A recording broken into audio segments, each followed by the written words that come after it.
Rap Race, The Death of Tupac Amaru Shakur, 1996. But first, please subscribe my channel, thanks.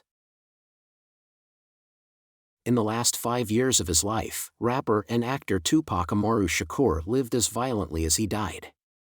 His mother, Afeni Shakur, was a member of the radical black power group the Black Panthers before he was born. In fact, she was pregnant with him while she was in prison on charges of conspiring to bomb public buildings in New York.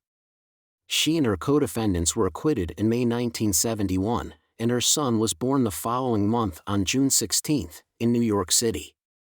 She named him Tupac Amaru after an Inca chief who was executed for leading a revolt against the Spaniards.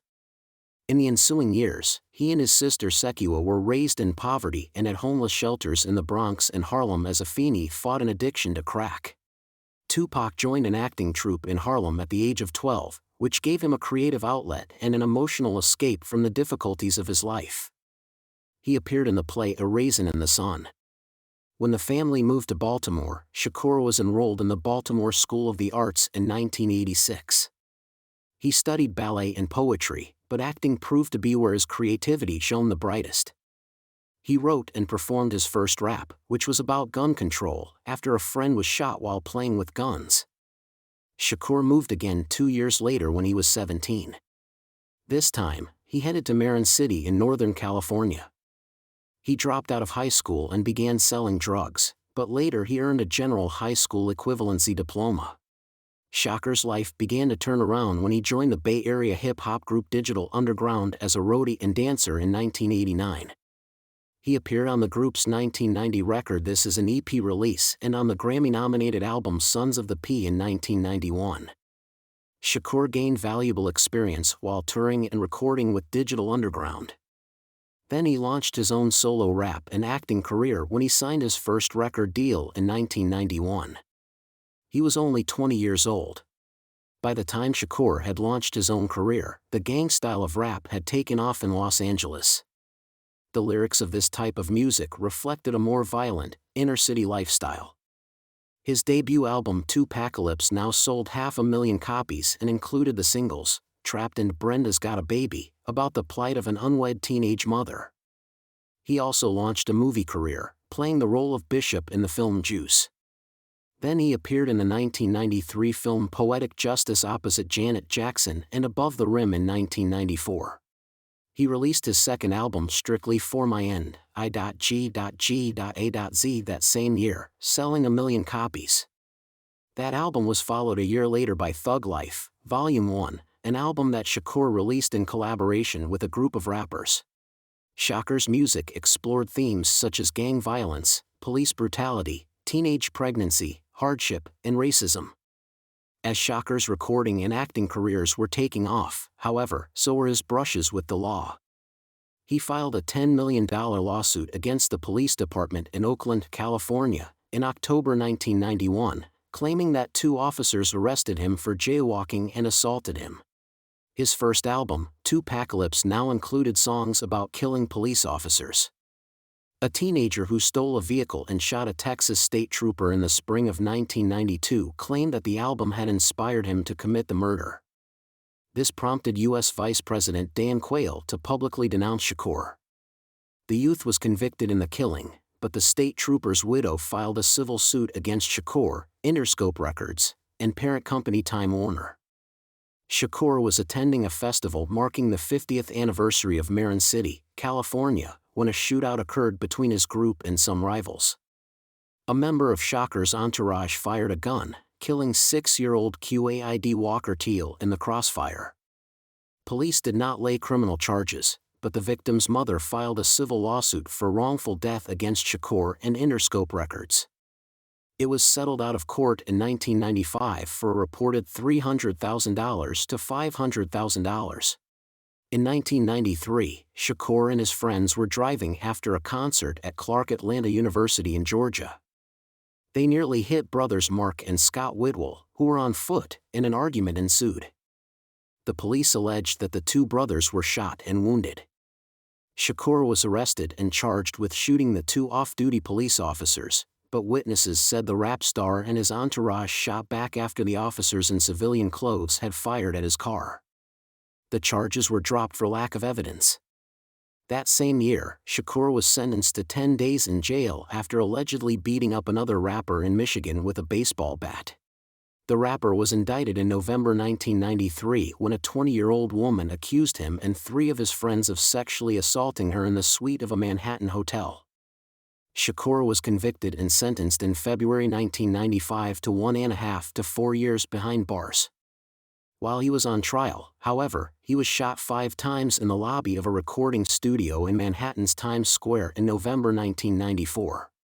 The shooters also stole $40,000 worth of jewelry.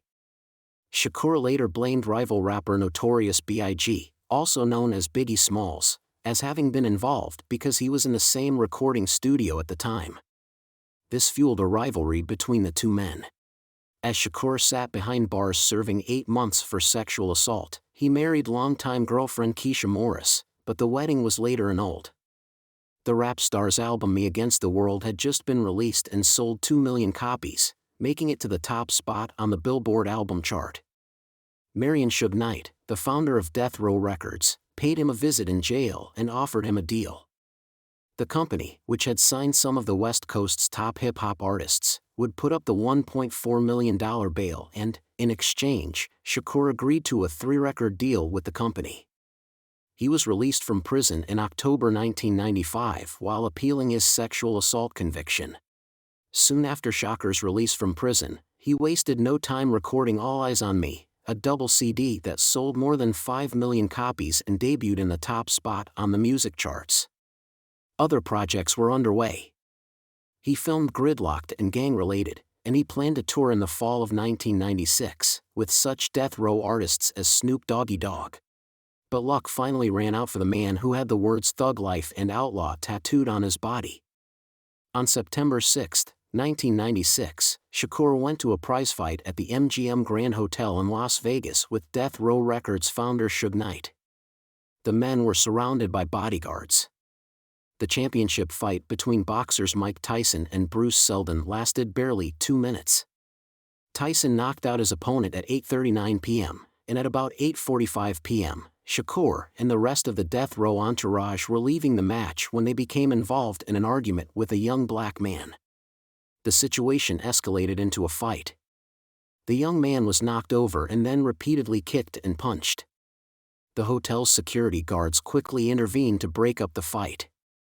The group left the hotel about 10 minutes later and headed over to the Luxor Hotel before they drove off to get ready to attend an anti-gang youth event at Knight's club.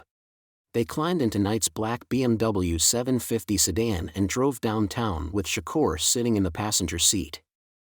The head of Death Row Records led a procession of vehicles as part of his entourage. As they were heading east on Flamingo Road near Koval Lane at about 11:15 p.m., they stopped at a traffic light near the Maxim Hotel. A white 4-door Cadillac with 4 passengers pulled up beside them to their right. Shakur did not immediately notice them, as he was busy flirting with a group of women in another vehicle to his left. Someone in the white Cadillac stuck a hand out the window and began firing. Shakur tried to climb into the back seat for cover, but Knight pulled him down. 4 shots from a high-caliber handgun tore into Shakur, and Knight was grazed in the head. Then the Cadillac fled south on Koval. Knight turned his bullet-riddled vehicle around and raced west towards Las Vegas Boulevard. 2 police officers followed them and stopped the car at the corner of Las Vegas Boulevard and Harmon Avenue.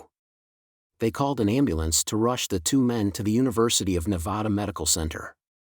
Knight was treated in the hospital and released, but Shakur was admitted in critical condition. He had been struck twice in the chest. Doctors operated on him twice over the next few days, removing his right lung and trying to stop the internal bleeding. They put him on a respirator and placed him in a medically induced coma, hoping to give his body time to recover. But he died nearly a week later, on Friday, September 13, 1996, at 4:03 p.m. He was only 25 years old. His body was cremated and his family held a private service in Las Vegas the next day. Shakur was survived by his mother, Afeni Shakur, his father, Billy Garland, and his half-sister, Sekiwa. The police investigation proved to be difficult, as witnesses were reluctant to cooperate. The only evidence the police had were the number of shots that had been fired and some physical evidence, but theories as to who was responsible for Shakur's murder were more plentiful. Knight was associated with the Bloods, a Los Angeles street gang, and some people speculated that the young man they beat up at the MGM Grand was a member of the rival Crips gang. Shakur's shooting, therefore, was in retaliation for the pounding earlier that evening. Despite the theories, Shakur's murder has never been solved. Shakur's star continued to shine for years after his violent death. His mother, Afeni, launched the Tupac Amaru Shakur Foundation in his memory in 1997, and the Tupac Amaru Shakur Performing Arts and Cultural Center opened in Stone Mountain, Georgia, in 2005. She also set up Amaru Records to look after her son's musical legacy. Records continued to be released posthumously, including the 2-CD volume Until the End of Time, which sold nearly 500,000 copies its first week. His story also inspired numerous books and more than a dozen documentaries, including Tupac: Resurrection, which was nominated for a 2005 Academy Award in the Best Documentary category. The New York Theater Workshop brought his life to the stage in 2001 in the play Up Against the Wind. Please subscribe my channel if you enjoyed it so far.